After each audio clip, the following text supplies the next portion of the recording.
Adams State College. Great stories begin here. All right, good afternoon. We'll get started. It is the tradition in Porter Hall to start on time, and I'm already late, I see.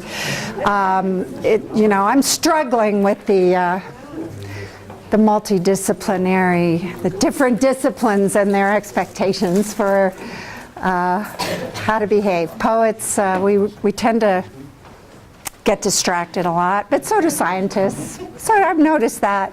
Anyway, I'm Carol Guerrero-Murphy. I'm very happy to see such a great turnout for this event that I'm really excited about. And I want to thank my department for hosting with lots of pizzas and snacks, and really want to thank our assistants Bobby Mall and Kendra, who have done all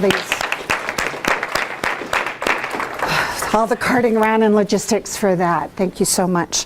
And I'm hoping that they're just going to close the English office and stay. Really hope. All right, so today, Moonrise is the title, actually, of the book that one of our speakers, Nina Simons, edited.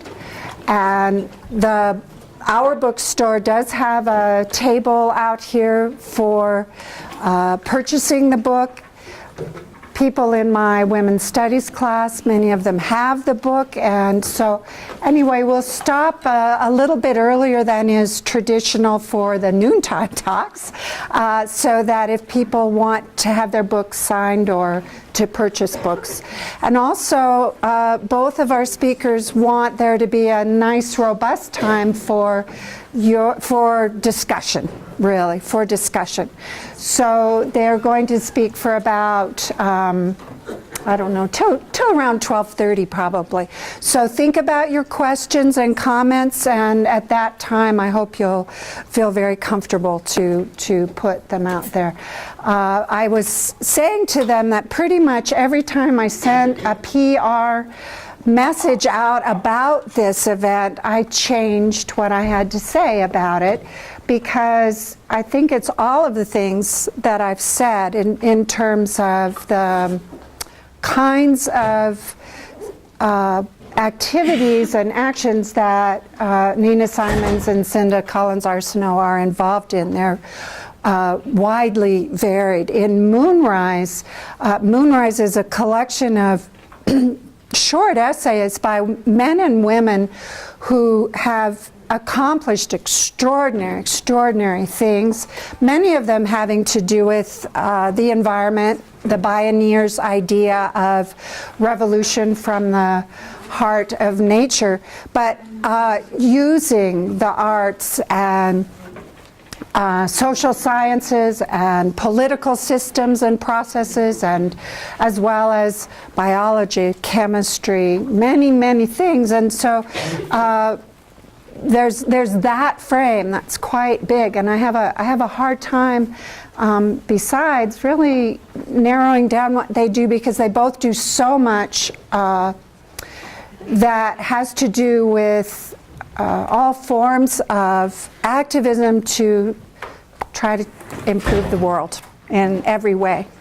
But one of the things that they will talk about is this idea of both our intuitions, our hearts, maybe as we're suspect in women's study of the word, but maybe this traditional idea of the feminine in both men and women that perhaps is neglected in how we find our callings and what we do to change the world. And so they'll talk about how that's become an important focus for them, I think, and the empowering of women and children as one of the most significant actions in terms of global transformation. They'll be addressing that as well, and telling some stories about how come they are leaders and activists. So I'm not sure who's speaking first. You're both coming, all right. We're going to come up and share the microphone. And then I'm going to do, if anybody's heard of Geraldine Ferraro, was it Geraldine Ferraro who just recently died and cried? Yeah, see, now I'm going to cry. But because it's such an honor to have both of these women here. Nina Simons, I have not met before, the editor of the book, and Cynda Arsenault and I go back 30 years. My husband took me home to her to approve of me. So, so Nina Simons co-founded Bioneers with her husband, and she's still strongly involved in that, and many of you may have heard that on our local radio station, Community Radio, KRZA hosts that. But she's also involved in the leadership work and edited Moonrise. Cynda Arsenault is the CEO of the Secure World Foundation, which is something that she created. Its focus is on the protection of space from militarization. Not quite right. Not quite. Good. Fix. When you're your friend, you just mess everything up. But It's creating the secure and sustainable use of space, and that's part of the. We made a conscious choice to stay away from that language because it's what will bring people together to have this conversation. What do we need to do? What do we need to look at? And as soon as you put it in terms of this or that, you get different people going polarized. to different parts. Yeah. And there you have both of their arts, which has to do with avoiding polarization. I think that's one of the most important things both of you do. Philanthropists and leaders, and I'm going to get out of the way, ladies. So. Okay, but before you go, I have to give you this. I have to give you this. So I'm curious to ask, first of all, thank you to you, Carol, to the college for having us here, and to all of you for coming out for lunch and to be with us today. And before either of us starts talking, I'd just love to check in with all of you and see if there are particular areas of interest that you have or things that you'd especially like to hear us talk about. How many of you have any idea what Bioneers is? Oh, okay. Cool. Thank you. Wow. That's helpful. Any requests, anything you've come with a burning desire to hear or talk about that could help inform us? Yeah. Could you explain Bioneers for people who don't? Yeah, of course. Absolutely. No, I think we're okay. Anybody else? Anything? Yes? I listen to Bioneers whenever it's broadcast here, and I really love it. There's so many wonderful ideas, and I wonder how long how long it takes to put them into practice for society. So do I. What a good question. Okay. Thank you. Well, why don't I start us out then? I thought, another question. Where? Oh, no, I just raised my hand. That's okay. As you said before, Please. Avoiding polarizing language. And so Yes. How do you bring people together? Maybe I think it's so important today to bring people together so that we can have these conversations that are so important. But how do you do that to bring people to the same table? Yeah. Thank you for that. That's a great question. And I guess before I start, I want to say that I don't consider myself to be any kind of expert at that or anything else we're talking about here. I'm on a very steep learning curve throughout my life, and I hope that I will be until the day I die. And you have a few opinions. Oh, I do have a few opinions, and certainly some experiences, which I'm learning to, hold in their own authority, but with humility as well. And I think we're all in a massive process of reinvention and co-creation, because I don't know if there has been a moment in time when the Earth at large or the future of our species asked it of us as powerfully as it is right now. Why don't I tell you a little about my journey, my relationship to leadership, and along the way I'll say a little about Bioneers for anyone who doesn't know. Let's see. Well, quickly, I grew up in New York City, and I was the daughter of two artists. And so I grew up just assuming that my contribution would be in the arts. I fell in love with theater because I thought that it was the best way that I had seen to get people to question their own belief systems, and that something could happen in theater that I started calling transformational theater. That there was a way that when people experienced with their whole bodies and hearts and psyches and spirits the transformation of another person on stage, it was capable of getting people to really question their own reality. And I saw very early in my life that the landscape that really needed to change, much of it lay between our ears. And so I thought when I was in college that my work would be doing transformational theater. And I went out and worked in the professional theater world for a number of years, and then started realizing how hard it was going to be to make a living at the kind of theater that I really cared about. I got this sort of crude, sober awakening. Fast forward, I did all kinds of things. I managed restaurants. I continued to work in the arts. And then I met the man who was to become my husband, and he and I took a trip together. He was a filmmaker at the time, and he had been asked to come photograph a very unusual garden in southern New Mexico that was a biodiversity garden. It was being grown by this master gardener who had studied with native peoples all over the world, and he had learned from them that the most powerful gift you can give is the gift of seeds, because through the seeds, he learned, speak the voices of the ancestors. And having grown up in New York with parents who were artists and not farmers, I didn't know anything about farming or gardening. So I was a complete newcomer to that world. And we got out of the car, and the master gardener's name is Gabriel Howarth. And Gabriel proceeded to give us a tour through this biodiversity garden, where he had hundreds and hundreds of different kinds of food and herb and flower plants, all growing in very close proximity to each other. And the garden was amazing. It was visually one of the most beautiful things I'd ever seen, because it was all these different colors and shapes, and there were sunflowers that were like 7 feet tall with heads that were about 18 inches across that felt like they watched us as we walked through the garden, you know. And there were pollinators and butterflies and birds buzzing all over. And there were all of these smells and sights and tastes. And so as we walked through the garden, he invited us to taste things as we went. And there were whole societies of tomatoes. This was like in 1987. And there were every color and shape and size. And there were very rare plants back then. There were plants like amaranth, which is now much more widely known, you know, the high protein grain of the Aztecs, and quinoa from the Incan civilization. And the quinoa had these golden braids that were shiny and sort of shimmering in the sun. And the amaranth, there was an heirloom kind of amaranth called elephant head amaranth that had these giant scarlet plumes sticking up into the sky. And then we were invited to taste, so the tastes were amazing. And there were herbs I'd never heard of, you know, things like lemon licorice mint and chocolate basil.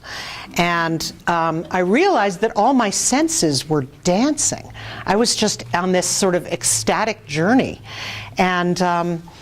And then Gabriel would introduce us to each plant as we went through the garden. And he would introduce us using the Latin name and the common name. And then he would explain how it was related to all the plants around it.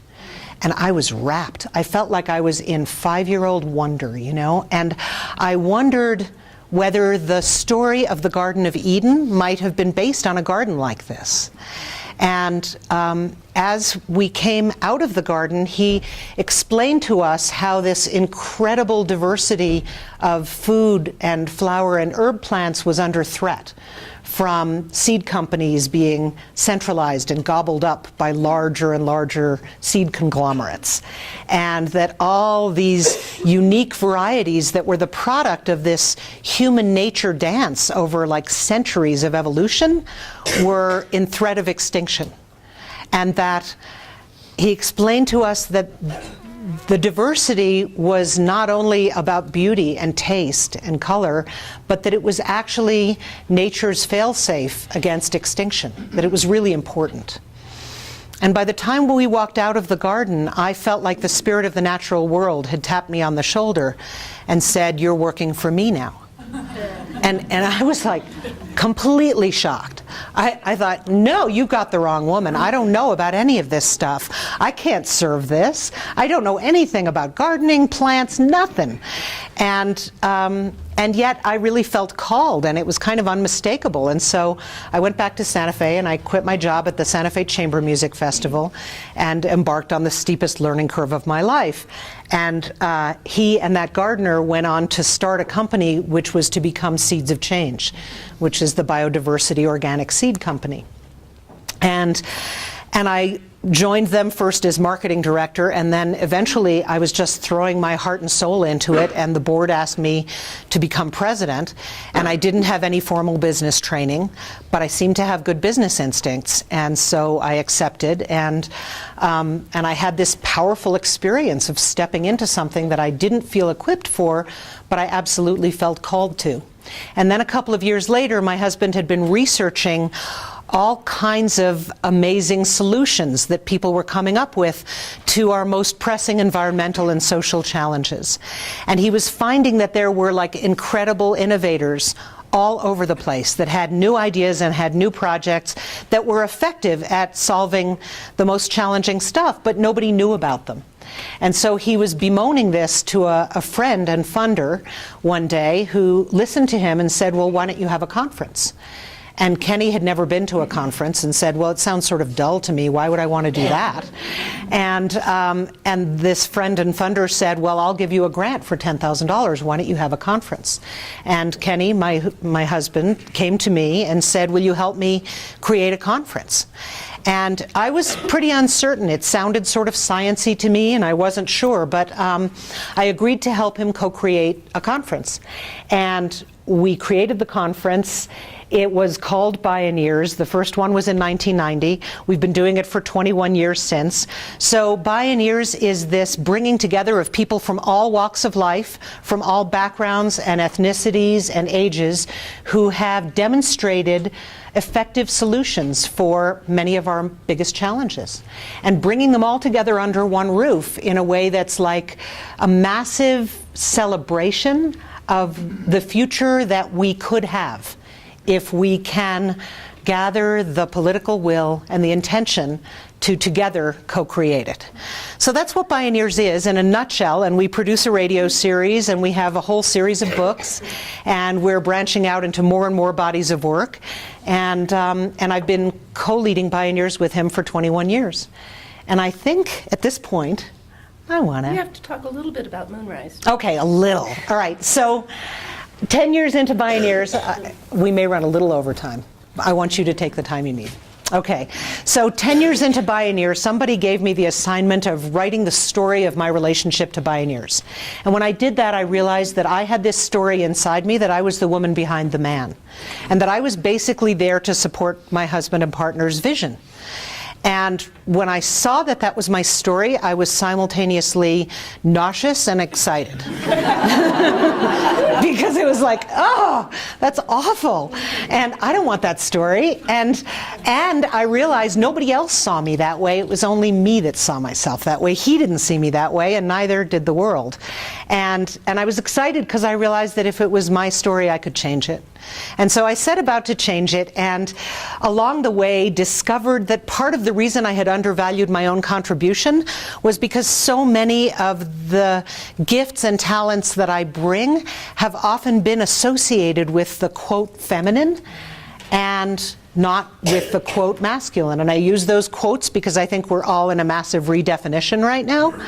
But I began to reclaim my own authority and to revalue what it was that I was contributing.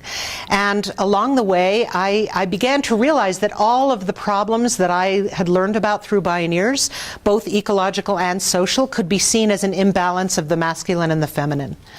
So in our culture, in our society, in all of our bureaucracies, and that's embedded deeply and often unconsciously within our culture. And so I started programming for Bioneers, conversations about restoring the feminine and bringing more women leaders into Bioneers. And I started thinking about how being a woman informed my own leadership, which I'd never thought about before. And then I realized that I had this very unique catbird seat because of Bioneers, because of 21 years of getting to know all these leaders across all disciplines and programming them and hearing their stories. And I believe we change through hearing each other's stories. So I decided to review 10 years of transcripts, and I read hundreds and hundreds of stories by women and men leaders, because what I had come to understand is that the most important gift we can give to this ailing world right now is each of us growing into our own leadership and really fulfilling our own sense of assignment and purpose. And I think that they are as varied as we are people. I have no idea what any of yours are, and I'm still learning into what mine is. But what I did come to understand along the way is that we have an inherited definition of what leadership looks like that often gets in our way.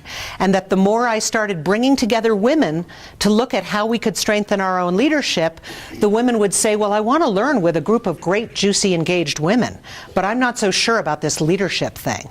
And so we started unpacking it and realizing we all have, or many of us, an inherited definition of leadership that keeps many of us from wholeheartedly aspiring to it, because it doesn't look so healthy. It also often looks self-sacrificing, it often looks very solitary, it often looks aggressive, or dominant, or hierarchical.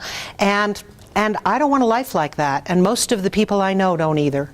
So I embarked on doing Moonrise really to use the benefit of this catbird seat that I had of learning from all these amazing leaders and try to understand by reading all their stories what were the patterns that were emerging about how we're all reinventing leadership at this time. So that's really the source of where Moonrise came from. And about 5 years ago, I realized that a lot of what I was learning about my own leadership seemed to have value for a lot of other women, because every time I'd share my story, there'd be women sitting around nodding their heads all around me. And so I started thinking, well, maybe this can be useful. And so each year, several times a year, we bring together a group of about 20 women who are as different as we can possibly bring together, partly based on the idea that the most valuable leadership skill we can cultivate in ourselves is the ability to reach across difference, because a lot of our society has taught us to separate and isolate and be apart. And so that's part of how I got to know Cynda, who has taken our women's leadership trainings, both of them. And I'll be happy to talk more. There's lots more I could say, but I really want to hear Cynda's story. So I'm going to unclip myself. Where is it? And pass it to Cynda. Okay.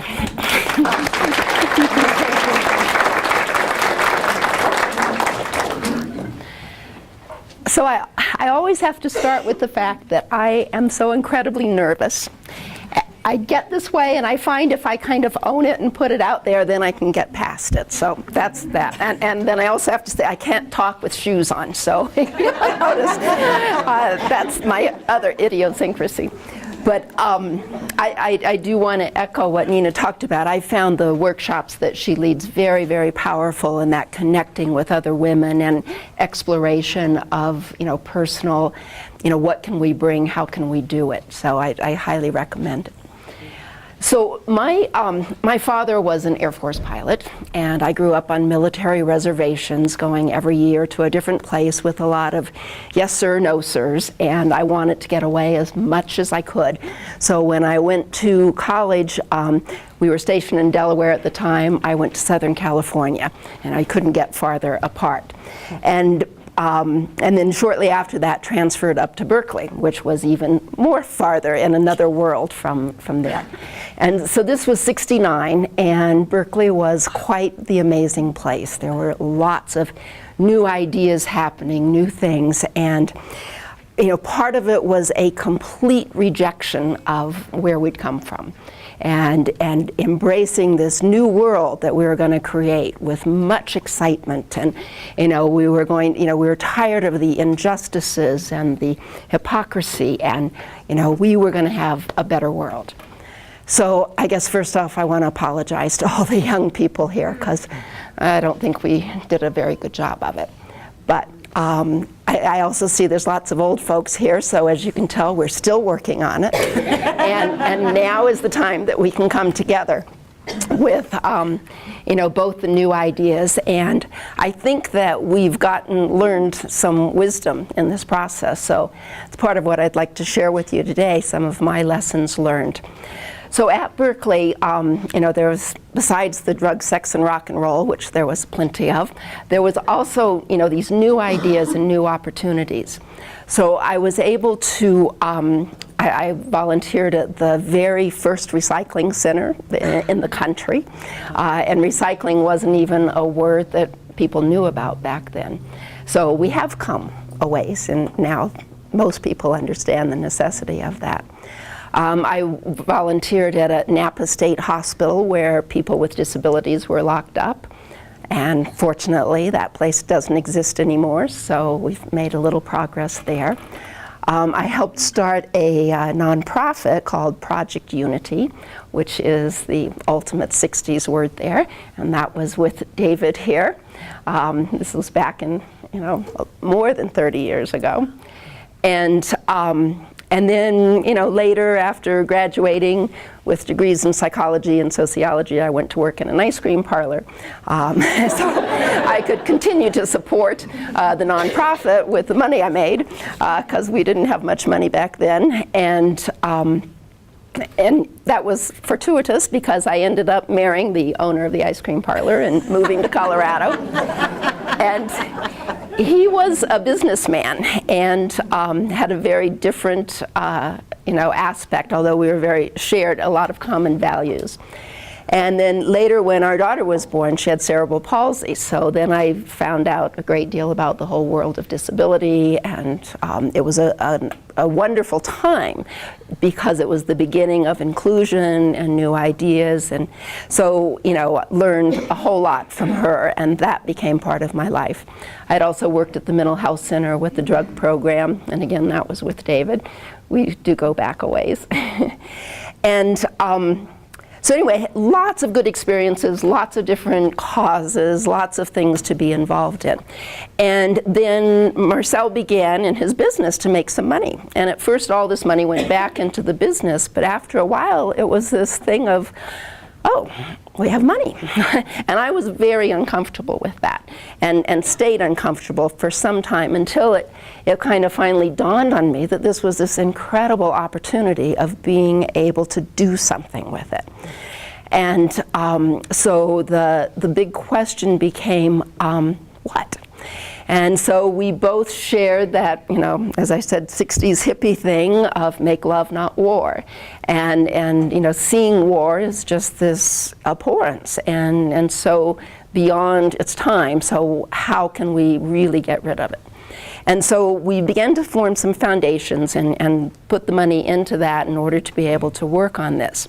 So I spent a couple years exploring, well, how do you do it? Where do you start? What the peace movement, where, what's happening, what's effective, what works. And out of that kind of study came up with a couple learnings.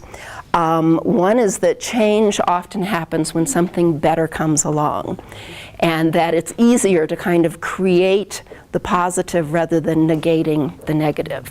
And out of that then came the Secure World Foundation as this kind of opportunity in time where we don't have war in space. And so what will it take to create the institutions, the mechanisms to have it be both secure and sustainable?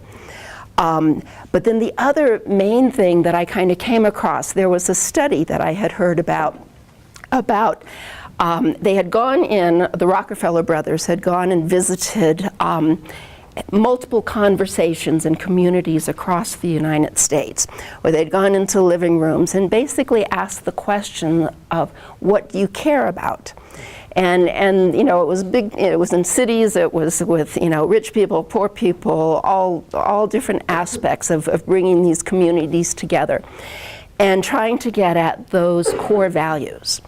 And as the woman was presenting, and she listed the values that came out of this, it was about loving, about being loved, about belonging, and inclusion, and nurturing, and creating, wanting to have that opportunity to have joy, to share that with others. And so as she's listing all this, you know, I went up to her afterwards and said, all those things you listed are feminine qualities. And she said, yeah, you know. And yet, the big question then was, looking at our society, how come we had a foreign policy that did not express these values? Many of our institutions didn't incorporate, you know, these issues. And so then, you know, kind of what I came to was this sense of the world was out of balance. And this isn't about right and wrong of, you know, it's got to be this way or that way, but it's, as a whole, we need to have both, you know, the yin and yang, and that we've been very out of balance, and that we've been primarily a quote, male dominated. And that's, again, in quotes, because of course we all have those. But what we've expressed externally throughout our institutions has been primarily a linear view of things. And this has gotten us a lot of progress in that sense. Yet we're at a place now in the world where we can't not afford to look at the consequences of some actions. And we need to hold multiple realities. And you know, this is something that I think women have been able to do more, and they're, you know, finding various brain mechanisms that why that is. But to be able to recognize and work to include and to hold and support. So that's been a key focus then of my philanthropy, has been all those ways to support bringing women into the larger thing, particularly in positions of leadership, where some of these changes can happen. And so, you know, as I look back over the various things I've been involved with, whether it was prisons or disability issues, that, you know, it isn't so much women's issues, because in my mind it includes, it's critical. It's just an essential part of what we need to bring to the whole. And so, anyway, that's been the essence of my work. And now I'd really like to open it up to questions and begin more of a conversation. And actually, I'm inclined just to piggyback on something you said in response also to your question of how do we reach across differences? And I think that actually Cynda just said it really well. I think we do it by finding common ground, which means going down to the level of shared values. Right? I think there's a place where, regardless of which end of the political spectrum you may be on, or, you know, any other kind of polarity, whether it's ethnically based or class-based or age-based, there's a place where if you go down deep enough, there's some shared values. And I think that our culture has taught us to focus on the differences much more than on the commonalities. And I think that if we each, in our own ways, in our own lives, bring attention and practice to the commonalities, to connecting rather than separating, and to sort of embracing difference instead of judging it, that on some level we all have to embody the change we hope to see in the world. And that means working with our own intolerances and our own tendency to judge or go into hierarchy or separate, you know, first. And I think that, like in my experience, it's like any other muscle, that the more we practice, the stronger we can get at it. So I don't mean to oversimplify. It's a really good and complicated question, but that would be a piece anyway that I would offer. What does anyone else want to talk about? Carol. Well, you talked about this being tapped on the shoulder by nature, and wasn't quite as clear to me for Cynda, but we noticed as we've been reading Bioneers that the Moonrise, that many of those activists speak to a moment that there's a shift for them, where they go, that they have an emotional reaction and then follow that. So in part, I wonder if both of you could talk about the way you see the, because you talked some about some good research and then drawing from that, so that balance between kind of evidence-based decision-making and the intuitive? Well, that's a great question. Thank you, Carol. I guess what I would offer is to say that, I've become fond of the idea that I think this lives in Jewish mythology, which is part of why I probably resonate with it so much, being of Jewish descent. But there's this idea that before we're born, our souls know exactly what our purpose or assignment is, and then in the course of being born, everyone forgets it. And that if you're lucky, somewhere along your life, and you follow the clues, you can find your way back to it. And for me, I've had a lot of clues. Like that tap on the shoulder was one. There was another that led me in the direction of women, another that led me in a direction of women and money. So I consider my life like this detective story of always trying to stay alert for the clues that are telling me how to keep refining what it is that speaks to me. And I think one of the things I hear embedded in your question, Carol, is like the dance between the inner and the outer information. Because on the one hand, I think we're all alive at a time when there's so much need in the world. And if you care about making the world better, whether it's social or environmental, in Bioneers' way of thinking, that's all part of one system. So even that's a false differentiation. We're all part of the Earth's home, and she creates the context for our lives. And so social environment's all one thing. But whatever part of it speaks to you, part of what we do in the women's leadership workshops is to help women go deep into what are the experiences in your life that have lit you up? What are the times to really reflect on? What are the times in your own life when you've felt with absolute certainty that you've been in flow, that you didn't doubt yourself?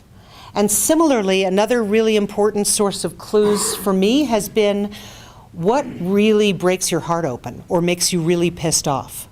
I know for me, when I read stories about whales beaching with stomach cancer because of the plastics in the ocean, I cry every time. It just freaks me out. And I don't know what that is, except that I have this empathic connection with that part of the animal world that's really important to me. And that's a clue for me that I choose to invest some of my energy in healing in that sphere.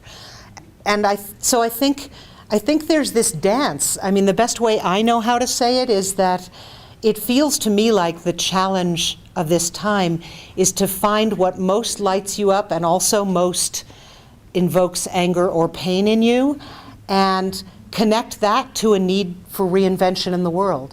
And when you find that connection, that's where the combustion is. That's where I think we can each become unstoppable. My husband, who before he became a businessman was a molecular biologist, is very much the brain, the logic, the reasoning. He wants evidence, he wants proof, and he talks about this all the time. And yet, in my mind, and I've tried to have this conversation with him, he doesn't get it, is he is also able to tap into that intuitive more than most people I know, and it's part of what's helped him be successful. And some people can call it luck, but somehow or another his attention is drawn to those areas that that he can, have an impact in. And I struggle more with that. I feel I'm more divided. I'm either in my head or in my heart. And part of my struggle has been to combine the two. And, as Nina said, it's looking for what makes my heart sing and then bringing in the reasoning and the logic that can help activate that together. Because I really feel that you can't do one without the other. It's a total. And, you can also put it in terms of the male part and the female part. It's when we can unite those. Other questions? So there's so much, going on in the world. There's so much Vritti and Hindu or whatever. And I asked the question that, how do you stay focused and not let it get you down?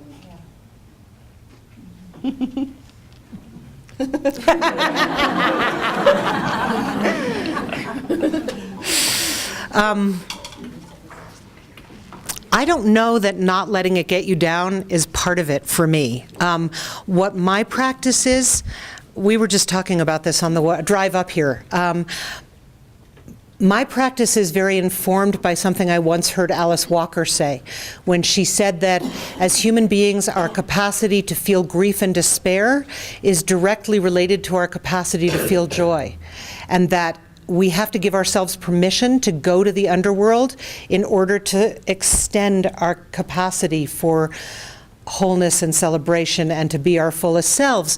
And I feel like the world is asking us every day to hold bigger and bigger polarities, that the degree of destruction out there is devastating, and it's real, and it's global, and it's on a systems level that's never happened before, and it's frightening, and it's, the more you know, the scarier it gets. And there's also a new world being born at the same time. And, I'm very lucky because my chosen work is with pioneers, so it means investing my time and energy and attention in what's being born. And I feel like part of this business of reclaiming our wholeness means being willing to face the darkness, right, which has been demonized. I mean, our culture would have us medicate or deny or avoid or do alcohol. I mean, there's a million ways we can distract ourselves from it, right? And so for me, my own practice is actually to stay present to all of it and to keep choosing to know that, our gift is free will, and our gift is where we keep choosing to put our attention. And what I keep finding is that the best medicine for despair is action. And whatever it may look like, not, for many years I didn't consider myself an activist because I thought activists were the people who demonstrate and get arrested, and that just wasn't my way. And so I said, well, I'm not an activist. And I've since revised that opinion. I believe we're all activists. And, actually Carol said something great to me just a few days ago that's a definition of leadership, which is taking responsibility for what you most care about. And that's action. And to me, the best medicine for despair is doing something on behalf of what you most care about. Because there will be a future, and all of us can determine how much beauty and grace and justice and health there is in it. And each of our actions will influence how that comes out.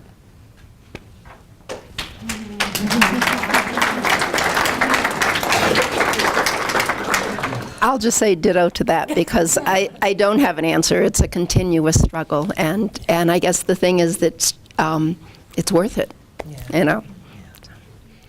Other questions? Yeah, I know that at binary, they're like our society is like when you read the media, newspapers and stuff, it's a binary concept. It's like a yes or no or black and white world, and it's really diverse. And how would you encapsulate or break that, not necessarily break it apart, but make it more round, that kind of language? Because that's, I think, what creates a lot of the polarity is that one side or the other side. It's going to be full of diversity like you guys are talking about. Well, one thing, if you talk about I mean, the kind of the ultimate binary thing is computers, you know, and how they're set up. And yet, if you look at then what we get out of computers and the internet and the web and the complexity, you know, it takes those initial building blocks and then, you know, just blossoms into something different. So it's how we can perceive that and how we can tap into those complexities. The thing that I would add, I mean, it's a great question, and there's actually a magazine on the newsstands right now called Sacred Fire, and I have an article in it that's called Third Way Leadership that's exactly about how we break out of a binary mindset. And for me, you know, masculine, feminine is sort of the one crazy archetype that we're all grappling with. And you know, one of the things Bioneers has done is to embrace a program area we're calling indigeneity, which is about how we can all re-indigenize ourselves, which means developing a connection to the land, but it also means developing a different connection to wholeness and cycles and complexity. And one of my favorite teachers is actually in the Moonrise book. Her name is Jeanette Armstrong, and she's from the Okanagan people up in British Columbia. And she says that in her tradition, the most valuable perspective that someone can bring is one that's 180 degrees opposed from yours. And the reason that it's seen as the most valuable is because it requires you to expand your perspective enough to be able to encompass theirs as well. So it's such a different orientation toward conflict and polarity. And I find Indigenous teachers are a great source of wisdom for me about that. And I'm with you. You know, welcome your insights. Yeah. And I'm just going to interrupt because there are people that have to get to 1 o'clock classes. We will be going over to the School of Business at 1 or a little after that, where we have a small class, and there's room probably for another 10 or 12 people to join us if you have time to continue this conversation. But I do want people to have time. One of the things in the Okanagan story that answered yours, and this is to whet people's interest, and I don't make a profit on these books. They're fantastic. Our bookstore. Neither do I. And neither does she. Our bookstore has the books. But back to your question and that answer, she speaks to when they have a council. I love this idea. Someone always has to come who will speak for children, and someone always has to come, and they're trained to be the child speaker, the land speaker, you know, to bring even more voices that are usually completely suppressed. The ancestor voice. And imagine an academic council meeting if we also had the child speakers and the land speakers at every one of those meetings. But we do have to adjourn, but they're not running off. And so I think it's time for applause. So some people can.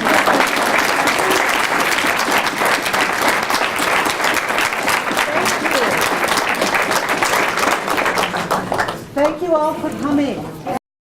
Adams State College. Great stories begin here.